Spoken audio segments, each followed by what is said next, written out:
Nesse vídeo eu vou te mostrar através da neurociência que birra não é coisa de criança mal educada e muito menos culpa dos pais. E eu ainda vou te mostrar uma ferramenta para você conseguir colocar os limites necessários e guiar a criança de forma respeitosa em uma situação que é muito comum no dia a dia de quem vive com uma criança. Mas antes, me diz uma coisa. Você já se sentiu perdido e sem saber o que fazer diante de uma birra? Provavelmente sim, né? E eu sei exatamente qual é esse sentimento, porque eu tenho uma criança e eu já senti isso. Eu já me senti perdida e sem saber o que fazer. Mas eu preciso te dizer uma coisa. É possível sim lidar com as birras sem gritaria, sem caos e sem desespero. E se você é pai ou mãe de uma criança pequena, você sabe exatamente do que eu tô falando, não é mesmo? Mas o que ninguém te conta é que as birras são oportunidades de aprendizado. São justamente nessas situações desafiadoras que a gente tem a oportunidade de educar e ensinar os nossos filhos na prática as habilidades que a gente deseja que eles tenham lá no futuro. Então fica aqui comigo que eu vou te mostrar que o que você precisa para não entrar no caos e ainda educar a sua criança é conhecimento, habilidades de observação e um acervo de ferramentas para lidar com as birras com muito mais calma e paciência. Então, se você quer se sentir um pouco menos culpada e deitar sua cabeça no travesseiro todas as noites, sabendo que você deu o seu melhor, mesmo que você ainda erre e escorregue às vezes, porque afinal somos humanas, ou se você quer se sentir menos perdida e insegura, sem saber, como conduzir uma birra de maneira respeitosa e sem afetar o relacionamento com a criança, fica aqui até o final, porque você vai descobrir como fazer isso na prática. Agora eu preciso te dizer que se você está buscando dicas rápidas, fórmulas mágicas ou aquela receita milagrosa, você vai se frustrar, porque infelizmente elas não existem e eu posso te provar. E eu quero te contar que eu não cheguei aqui do nada, ou que eu sou calma, ou um poço de paciência. Longe disso, é só perguntar pro meu marido. Mas quando meu filho nasceu, eu tava mais preocupada com o enxoval, com as roupinhas que eu ia comprar e colocar nele para ele ficar fofinho. Eu achava que educar era natural, instintivo e que eu saberia exatamente o que fazer na hora H. E é claro que você deve estar aí rindo agora da minha cara porque o cuspe caiu direto na minha testa. Quando ele tinha 1 ano e 3 meses, os nossos desafios foram aumentando. Eu tinha uma criança cheia de vontades, desejos, necessidades e ele tinha uma mãe sem conhecimento, paciência e repertório. E para completar, sem rede de apoio em uma cidade nova. E o que aconteceu, vocês devem estar se perguntando. Bom, naturalmente eu gritava todos os dias. Tudo era um caos. Eu chegava no final do dia exausta e me sentindo culpada e a pior mãe do mundo. Eu queria fazer diferente, mas só querer não era o suficiente. E foi exatamente em um dia, na hora do jantar, quando ele jogou o prato de comida no chão, que eu não consegui controlar minha raiva e minha frustração. E ela saiu em forma de palmada na mãozinha dele. Naquele momento, eu consegui ver nos olhos dele o que eu tinha feito, o meu reflexo e a dor que eu tinha causado nele, não só física, mas emocional. O desapontamento. Foi também nesse mesmo momento que eu jurei que eu nunca mais iria fazer aquilo. Que eu iria buscar novas formas de educar, porque aquela não era a mãe que ele merecia e muito menos a mãe que eu desejava ser. Fui atrás de muitas informações, me debrucei nos livros, estudei, me especializei, fiz vários cursos, testei, errei e eu encontrei o caminho e a luz no fim do túnel que eu tanto desejava. E eu vivo e respiro isso desde 2018 todos os dias. E foi tão bom e tão reconfortante encontrar isso pra mim e pra minha família que eu comecei a compartilhar com as minhas amigas, comecei a compartilhar com outras famílias nas redes sociais. E hoje já somos mais de 2.000 alunas que seguem esse caminho e que me aquecem o coração todas as vezes que elas compartilham comigo suas conquistas e se sentem bem sendo a mãe que tanto desejaram. E é claro que eu ainda erro, é claro que ainda sai de vez em quando um grito ou que eu falo mais grosso do que eu gostaria. Mas nós somos humanas, se lembram?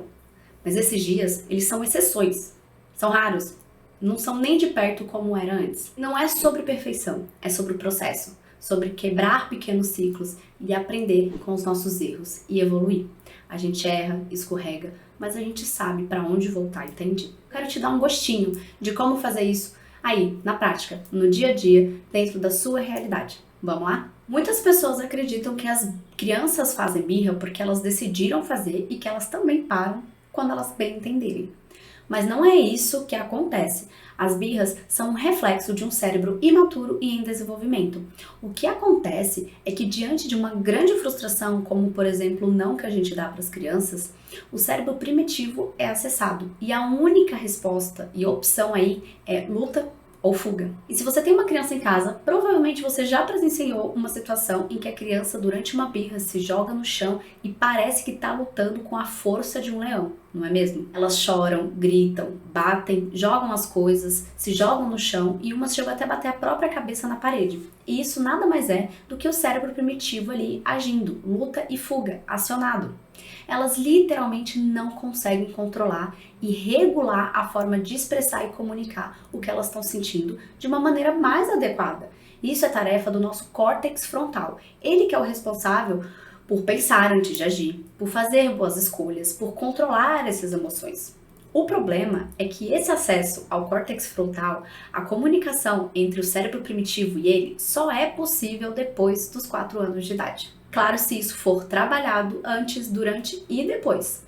Por isso é preciso tempo, consistência e principalmente um adulto preparado, responsivo e respeitoso para ajudar na construção desse aprendizado. Não é só uma fase e ela não vai passar soprando as velas de aniversário. E é fácil de entender isso, basta a gente só observar ao nosso redor a quantidade de adultos que também fazem birras diariamente. A gente precisa entender que todo comportamento é comunicação. E quando uma criança tá fazendo birra, se jogando no chão, gritando e chorando, ela tá pedindo ajuda. Ela tá tentando se comunicar da maneira que ela sabe, que ela consegue. E sabe quem que pode ajudar essa criança? Sim, você, o adulto, que teoricamente também tem o cérebro maduro dessa relação. Quando a gente consegue sair desse lugar de punir as crianças pelo comportamento e focamos em ajudar elas a lidarem com os comportamentos, lidarem com o que sente, colocando os limites, é claro, né, a gente consegue usar as birras como uma oportunidade de aprendizado. A gente precisa aprender a olhar além dos comportamentos para não levar eles para o lado pessoal e aí a gente consegue também lidar de uma maneira mais calma e paciente diante das birras. E é claro que a gente não vai deixar a criança fazer o que ela quer, quando ela quiser, se ela quiser. Porque é uma fase ou porque faz parte do desenvolvimento dela. Longe disso. Mas ao ter o conhecimento, as habilidades de observação e um acervo de ferramentas, a gente tem a oportunidade de guiar e conduzir a criança de uma maneira mais adequada para a sua idade, para o seu desenvolvimento, e sem que isso seja às custas da autoestima, da dignidade, né, dessa criança, e que a gente não fira o nosso relacionamento, e assim consiga construir um aprendizado mais saudável e respeitoso. E como eu prometi para vocês, eu vou mostrar uma simples ferramenta de condução do nosso acervo de birras aqui, para que vocês testem hoje na casa de vocês e percebam que quando a gente tem conhecimento, habilidade de observação e a ferramenta certa, a gente consegue sim, né, colocar os limites necessários sem entrar no caos junto com a criança. E eu vou dar um exemplo clássico que acontece na casa de todo mundo, que é a hora do banho. Então vamos imaginar uma criança que tá brincando, né, e tá na hora de tomar banho, você chamou ela e nada dela se mexer.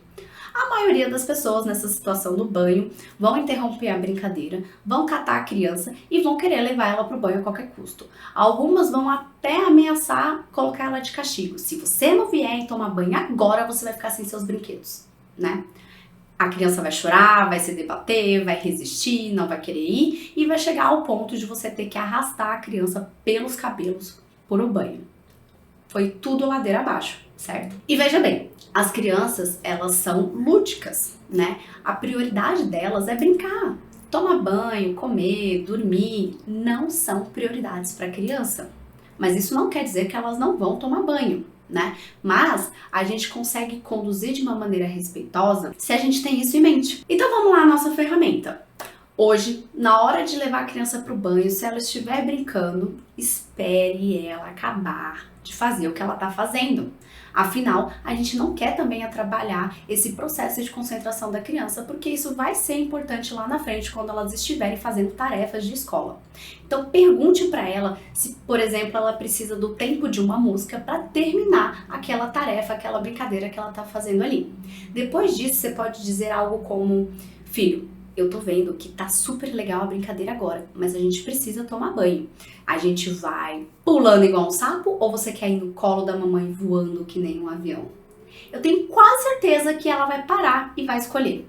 Com essa ferramenta de condução, você mostra para a criança que existe o limite, o banho, e a microdecisão de como ir para o banho é da criança. Isso gera autonomia, diminui a resistência e a disputa de poder da criança.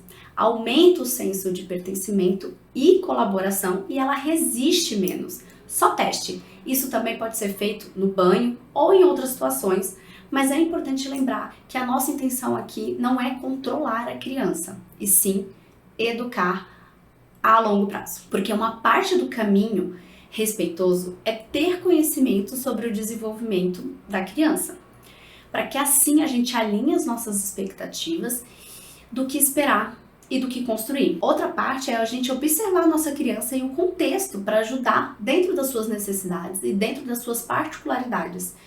E ao se ter conhecimento e observação, a gente consegue construir o aprendizado de forma adequada e respeitosa com as ferramentas certas para aquela criança. E eu literalmente passei por esse caminho e desenhei ele lá dentro do método Birra Sem Neuras. Lá você vai encontrar, através de aulas gravadas, tudo o que você precisa saber sobre o cérebro da sua criança, sobre o desenvolvimento e sobre a fase que ela se encontra.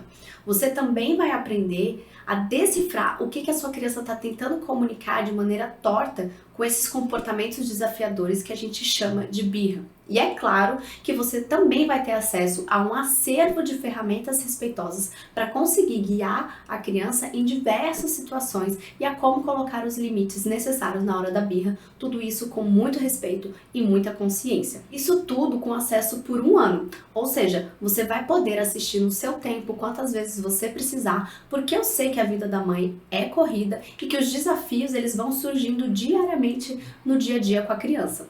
E é claro que eu também não ia deixar vocês somente com as aulas gravadas. Eu quero estar perto, eu quero que você consiga alcançar os seus objetivos e que você consiga lidar com as birras de uma maneira mais respeitosa, sem gritos, sem caos. E eu quero que você se sinta menos culpada e perdida. E por isso que dentro do curso você também vai ter acesso a encontros ao vivo comigo, pelo Zoom, para a gente tirar todas as suas dúvidas bem de perto e de maneira muito mais assertiva.